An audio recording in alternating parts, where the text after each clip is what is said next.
Сәлем достар, бұл IQ сауықтық танымдық бағдарламасы. IQ деген айым қуаныш деген мағынаны білдіреді ғой негізі деп біліп отқан көрермендерге арналатын бағдарлама. Сұрақ жауап болады, логикалық сұрақтар, тест сұрақтар, фото сұрақтар болады. 4 сурет, бір сөз деген бар еді ғой. Телефонда ойнайтын сол сияқты сұрақтар болады да. И мен монтаж жоқ қой, дәл қазір планда соны айтайын деп отқандандай да басында. Қазір мен амандасып бастап болғаннан кейін. Сонымен 4-ші сұраққа да келіп жеттік. Тони, сенің жауабың деген кезде өтіріктен деп бір күліп атып, кейіннен монтаж жоқ, бірден солай болады. Қысқа басына қойып атады ғой, тизер. Сонымен андай сөйлеп кетті. Я міне, сонымен біз 4-ші сұраққа да келіп жеттік деген кезде сен типа сол жердегі эмоцияңды беруге тырысасың да. Қайтып бересің? Жоқ енді. Жоқ, оны сол басына қоймақшысың сонда кейін. Монтажда. Монтаждалмайды ғой, вот именно. Бірден типа монтаж жасап береміз. Жоқ, мен алда көретіндеріңіз деп айтамын да. Алда көретіндеріңіз беріп жүрмін да, мен де сәл үнеммен қалды, типа нәрді бірден кеткен сияқты болды да. Мен де сонымен 4-ші сұрағымызға да келіп жеттік деген кезде сен ойланып отырып, сен де бір тоқтап қалып, арасында күлкілі жер болып жатқан сияқты күлесің де, ертең рекламаға салатын жері болып жүрмін, түсіндің ба? Осы күлкін асты жүру өткенде келген бағасы. Сәлем достар, мен Қуаныш, бұл IQ танымдық сауықтық бағдарламасы. IQ деген айым қуаныш деген сөздің қысқарған түрі ғой деп соған ойлауға миы жетіп отқан оқырмандарға, яғни сіздерге арналады. Ойынның барысында қонағымызға логикалық сұрақтар қоямыз, фото сұрақтар қоямыз және тест сұрақтар қоямыз.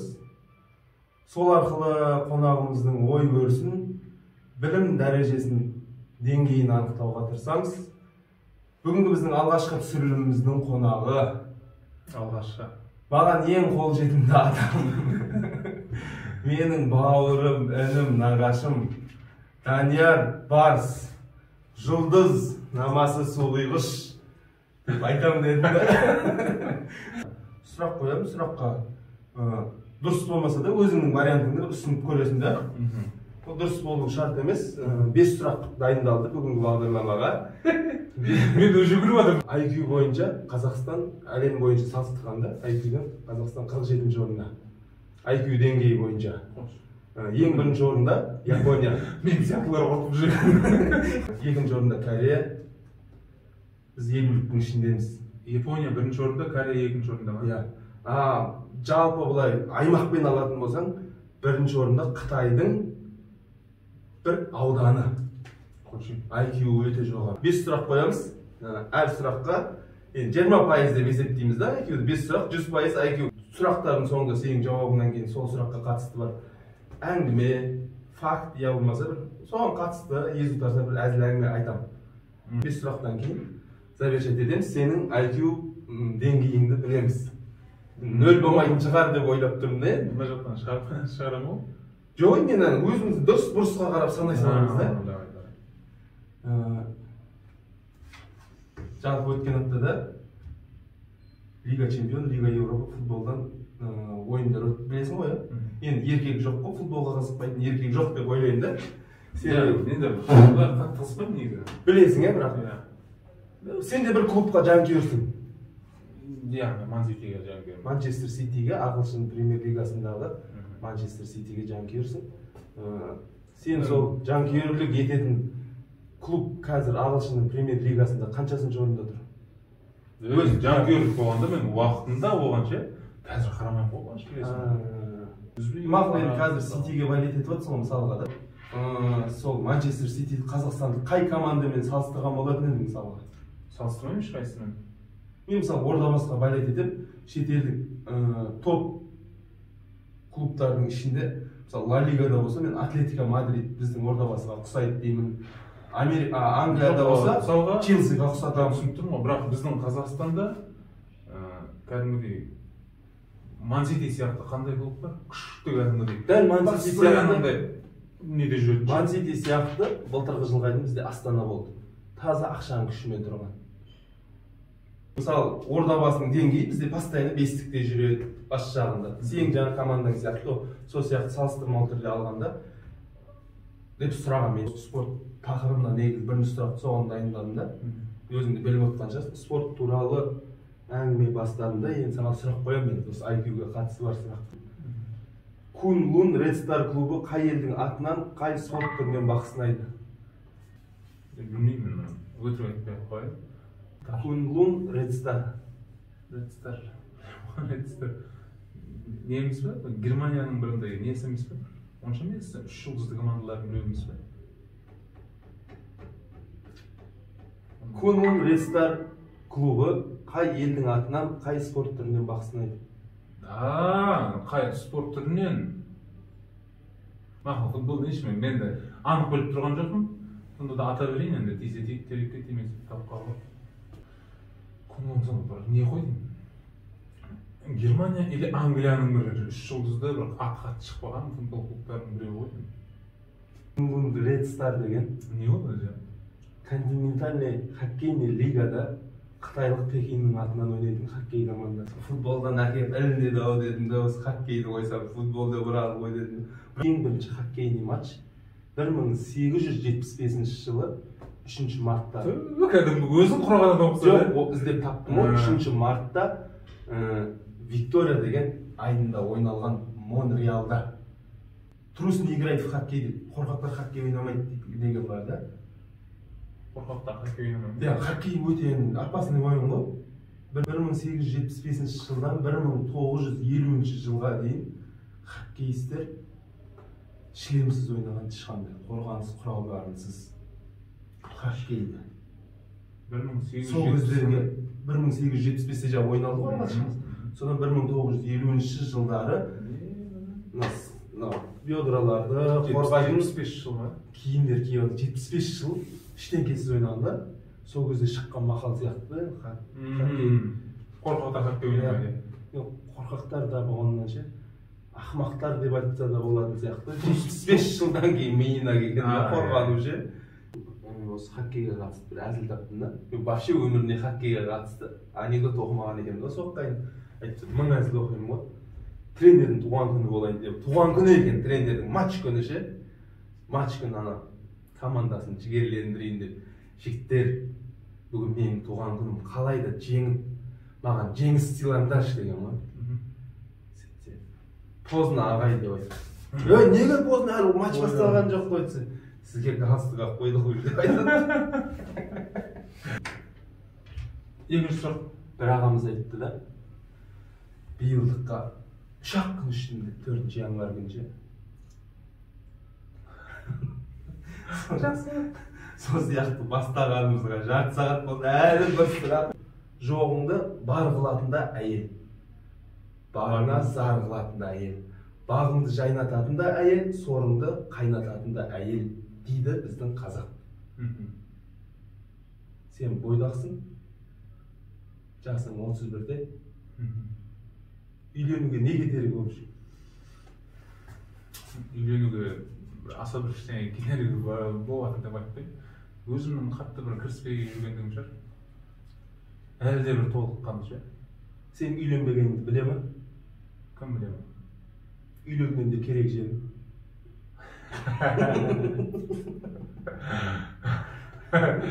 Білмеймін. Бұл жерге де бірдеңе қыстырған екен да. Үйленген жаман деген ешкім жоқ қой.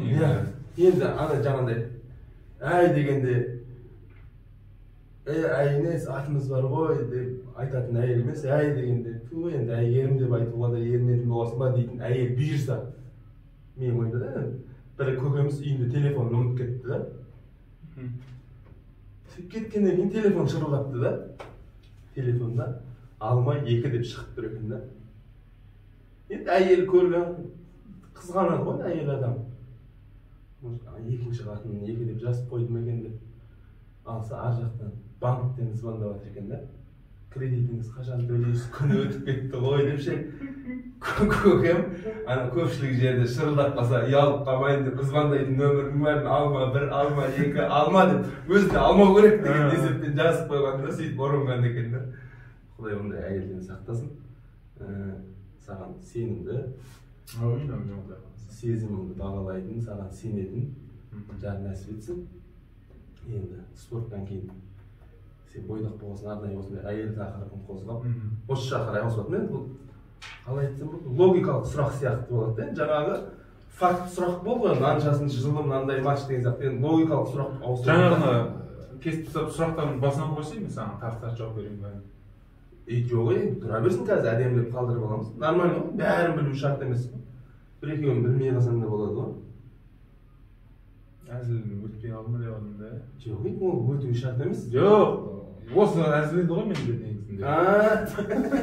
Осылай тығып жіберсең болады. Енді жаңа спорт туралы сұрақ әңгіме қылып, спорт туралы сұрақ қойып, әйел туралы әңгіме болады. Енді жауабын айтпадың. Сұрақ не туралы болады деп ойлайсың? Әйел туралы ғой. Дұрыс, үшінші сұраққа көшейік. Екінші сұрақты қояйын енді. Өз күйеуінің постоянно қайда екенін қандай әйел біледі? Өз күйеуінің постоянно қайда екенін қандай әйел біледі? Постоянно қайда екенін ба?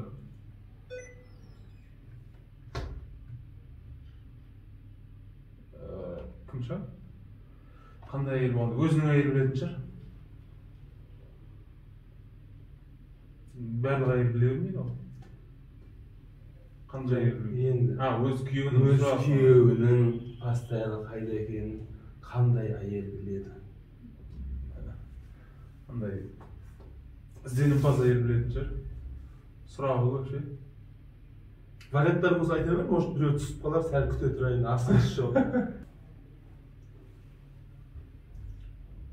Білмеймін, қалай береді. Айтайын ба, дұрыс жауап айтшы. Күйеуі қайтыс болған әйел. Өзінің күйеуінің қайда екенін біледі, постоянно ше. Жоқ, ауыр болғанда. Енді рас қой. Логикалық сұрақ па, логически ойлансаң, ойыңа түсетін нәрсе да. Тәжірибемде жоқ нәрсе. Екі еркек. Біреудің огородынан картошка қазып ұрлап жатыр екен да, екеуі бір қаптан ұрлап алған ғой. Шыққаннан кейін бірінші сұрақты, екіншісіне не істейсің картошкаңды? Үйге апарып әйеліме апарып беремін.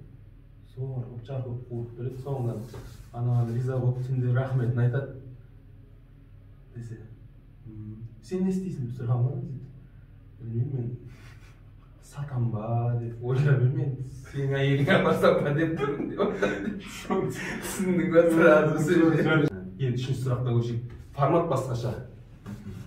Бағана айтқан 4 сурет 1 сөз деген ойындағыдай ғой, сол стильде да. Мен қазір 4 сөз айтам.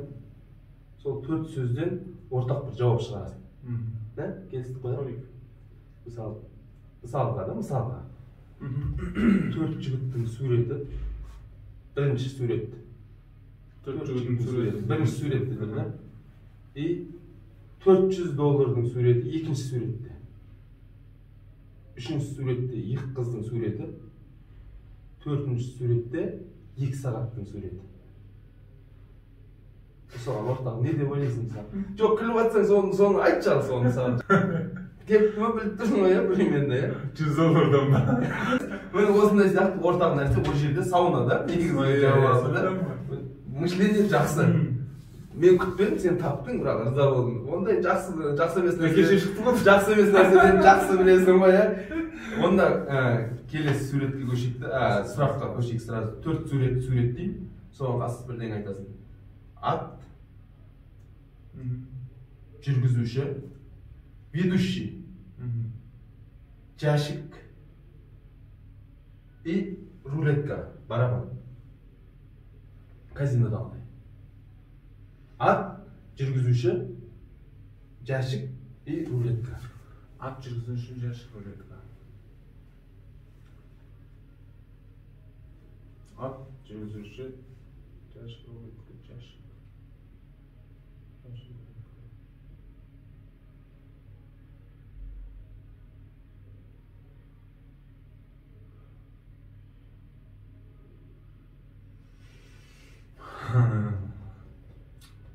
Атайдан қазақ тауары оша тура келмейді ғой. Ат, жүргізуші адам ғой. Ведущий деп айтпаймыз. Рулетка и ящик.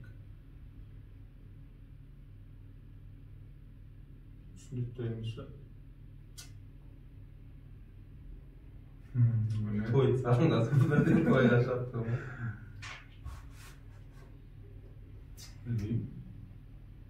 Мынандай деп те айта алмайды. Вариант та жоқ, мынандай емес қой деп айтып көрдік қой енді. Ат, жәшік, рулетка, жүргізуші. Айтып көрші, мен таппадым шындай. Что, где, когда деген ойын көргесің ғой, білесің ғой? Жалпы визуально да елестете алмайсың ба? Деп атты шаптырып, ана рулетканы айландырып сұрақ, жәшікпен сұрақ, білмейсің, иә? Біліп жүретін боласың да? Рулетка деген ойын ба? Я, Первый канал Россиядан, ОРТ-дан 1975 жылдан бері жүріп келе жатқан ойын. Мен көрсем сразу есіме түседі, потому что... Короче, олда мынандай да, сұрақ жауап, 5-6 ақылды адамдар жиналады. Әр елден әркім әртүрлі сұрақ қояды. Соған қатысты нәрселер, ат деген жағынан рулеттің айландырғанда кісінейтіні. Рулетка өзі, ведущий, жүргізушісі и жәшік анау. Я, сұрақ келетін нәрсе. Соған байланысты білетін шығар деп ойладым да. Мен көрген емеспін. Ақпаратты көптеу білетінім мен бақыттымын да. Білмеймін, что, где, когда деген ойынды білмейтін адам жоқ шығар деп ойлайтын тұғым мен. Тура поле чудес сияқты ғой. Сен хотя бы поле чудес дегенде вариант айтпадың ғой. Ат жоқ қой ішінде. Барабан бар, ведущий бар, жәшік бар. Не үшін сен хотя бы мимо барып көрмейсің, может біреу ат әкелді ме екен подарок Якубовичке деген сияқты да. Ат әкелген. Жаңағыдай 4 ақылды жиналып оқиды, или болмаса экраннан қойдырады, әр елдің адам. Аналар жауап береді, жауап беріп болғаннан кейін анаяқтан дұрыс жауабын тыңдайды да. Сол ойында жүргізуші сұрақ оқып жатыр дейді да. Қатысып жатқан жасынатықтардың біреуіне Бәленше Түгенжиев сізге сұрақ. Әйеліңіз сіздің көзіңізге шөп салып жүр ме деп сұрайды ғой. Сұрақта ойында жүр. Ақылдасайық дейді. Сынатықтар отырып ақылдасып алады да. Шығады да енді ақылдасып болсын. Жоқ дейді ғой. Экранға назар аударыңыз, дұрыс жауап жүргізуші.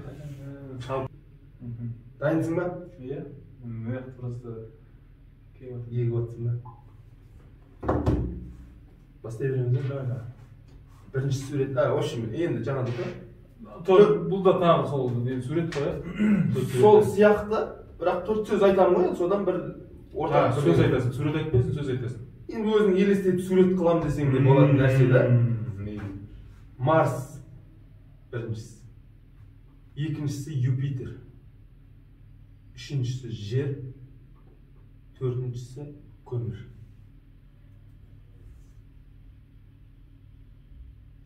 Марс, Юпитер, Жер, көмір ма?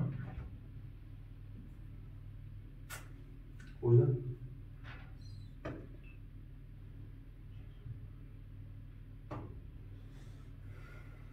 Түтін шығар? Талдап көр. Енді Көмірге ғана қатысы бар әңгіме айтып жатсың да, мысалы түтін десең көмірден түтін шығады дейсің да. Жерден шығады көмір. Марс пен Юпитерге не қатысы? Жанады ма кетеді ғой түтін? Прямо Марсқа келіп өткенде түтіндер десіңдік па? Өткенде 1-2 түтін барып болып Марсқа. Марс Юпитер. Жер. Bir ne шығар? Кальян ба, или шөп ба, қандай бір нәрсе қатысы бар ғой ше. Кальян может, мүмкін. Қалай ол мысалы байланыстырып жатсың айтшы. Білейін ба мен сенің сенің жауабыңа қарап менің басым айналып жатыр өзінше. Жерде отырасың. Кальянды көмірмен жағасың ғой. Бетінде көмір ғой. Кальянның көмірді кальянға тығып жатсың да. Енді білмеймін мен оның бір вариант. Риза болдым мен саған. Риза болдым деймін да.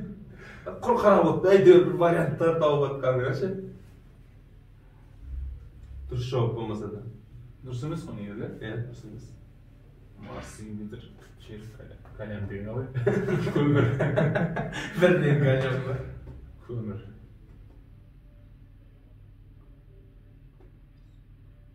Айтып көрші енді мақал. Мен бас миымды қаттың алады. Марс, Юпитер, жер, көмір. Төртеуіне ортақ R деген әріп қой. Q деген әріпке қатысы бар бір әзір оқыдым да. Өзіме ұнады, соны айтып берейін саған. Короче, көшеде бір қыз кетіп бара жатты, алдында Q деген жазуы бар, футболка киіп алып ше. Bir жігіт келіп жүгіріп келді. Кешіріңіз, футболкадегі жазу сіздің атыңыздың бас әріпі ма деген ғой. Жоқ, Q деген қыз дегенді білдіреді, ана мынау деген ғой. Айбетпей сонда деп кетіп барды. Бірақ бұл 5-6 жыл бұрынғы ескі футболка негіз деп айтады дейді. Bir көкем айтты ғой, біздің сборныйдың футболисттерінің составын полный әншілерге ауыстыру керек дейді. Олар да футбол ойнап қарқымайды, футболистер сияқты. Бірақ киімді бәрі біледі деп жақсы айтады дейді. Осы көкем результаттарымен келесі сұраққа көшейік деп отырмын. Енді жай әртістерді келіп бері қарай ұрмақ қалсын. 5-ші сұраққа тест түрінде дайындадым. Саған қатысты өнер саласы, оның ішінде ән саласы. Бұрынғы кетіп қалған. Жоқ, бұрынғы кетіп қалған. Өнер әншісің ғой, именно сен өнерде өзің мысалы үлгі тұтып өнеге алып жүрген бір адамың бар шығар. Соны айта салшы, ол кім? Мен өзім кішкентайымнан негізі Жұбаныш Жексенұлын көп тыңдаймын. Тамаша. Тамаша деп айтуым керек екен, негізі жас балаң. Тамаша. Онда сұрақ тест түрінде болады, 4 жауабымен. Жұбанышты сен жас қоғасын оны жүрген. Сенің кумирің туралы да. Мен бірақ сені бүйтіп айтады деп ойландым. Мен Музарт деген жауап естеймін деп өзім сұрақ дайындап жатқанда, сен мені сұхбаттасатын болсам, сол жақсы көретінін білемін, Жұбанышты 100%. Жұбаныш Жексенұлының фамилиясын ата. А. Жексенбаев. Б. Сексенбаев. В. Тоқсанбаев. Г. Елубаев. Тоқсанбаев. Назар шық. Осылай жақсы көріңіздер. Бірден айтты, негізі айтып атқан кезде білді. Тоқсанбаев Жұбаныш Жексенұл 74-ші жылы 20-ші ақпанда Созақ ауданында ынтымақ ауылында. IQ 20 ғой, бәрін біліп тұр ғой. Енді сен бір әзіл айт енді осыған қатысты. Сен енді бір әзіл болсын да. Сор, братан, сор дейтін тұқым туралы болса да, әншілерге қатысты болса да. Ішінде балапандар бар ма? Сол сияқты. Короче, бір күн біреу дейді, циркқа барады да. Тоқылдап кіреді да, ағай мен жұмысқа алыңызшы дейді ғой. Сен қызысың ба? Қандай диплом, өнер бір нәрсең бар ма аладың? Өнерің болған диплом? Өнерім бар аға дейді, қандай десе? Жан-жағына қарайды, жанында не жүрді, жаңағы циркаштың қолыңа ау темірі ма бір нәрсе сұрауым. Ана темірді алыңыздан мен басымнан ұрыңызшы деген ғой. Жындысың ба, басым жарлады. Ой, аға ұрсаңызшы деген ғой. Көресіз ғой сіз, директор алып ана басынан Есіме түспей жатыр ғой, білемді түспей жатыр. Басына бір ұрған мұшқасы, басына қадағып қалып қойған ғой, директор басына бәлеге қалып адам. Жаңағы скорый шақырып, бәрін больница апарып, қаражатын бәрін төлеп, одан шығындарын бәрін төлеп. Біраз уақыттан кейін жаңағы кабинетіне кіріп, тоқылды оған деп отырса, есік тоқылдайтын жарып өтін. Кіре беріңіз десе есікті ашып, та-дам деп кетті дейді жаңағы. Осымен бірінші бағдарламамыз тәмам. Келесі кездескенше қонақта болған Данияр Барс. IQ 20-та қойызым ба? IQ 20% болды. IQ-леріңіздің жай-күйлерін жақсартып жүріңіздер.